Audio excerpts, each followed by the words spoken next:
اللہ بے خبر نہیں ہے، وہ واقف ہے تمہارے صبر سے۔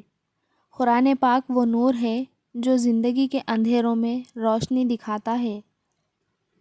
زندگی ایک سفر ہے، مگر اکثر لوگ زندگی کو منزل سمجھ لیتے ہیں۔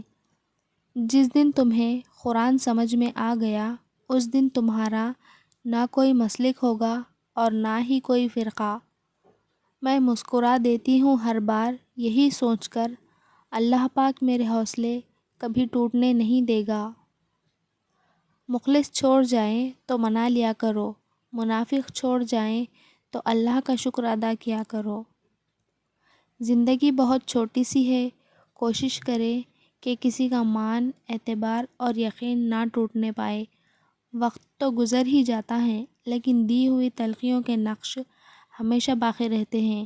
خاموش ہو جایا کرے، سہ جایا کرے، جھک جایا کرے، مان لیا کرے۔ یہ عاجزی ہے جو اللہ کو بہت پسند ہے۔ بندہ جب بااختیار ہوتے ہوئے خاموش ہو جاتا ہے تو اللہ کی نظر میں معتبر ہو جاتا ہے۔ یا اللہ، میں تیری خاص توجہ کے لیے بیٹھی ہوں، میں نے خود کو بڑی امید دلائی ہوئی ہے۔ اور پھر وقت نے سمجھا ہی دیا کہ خواب خواب ہوتے ہیں۔ اگر لوگ آپ کو قبول نہیں کرے تو بھی مایوس نہیں ہونا، کیونکہ لوگ اکثر وہ چیزیں چھوڑ دیتے ہیں جن کی قیمت وہ دے نہیں سکتے۔ گھبرایا نہ کیجیے، بعض تکلیفیں لوگوں کا اصلی چہرہ دکھانے کے لیے آتی ہے۔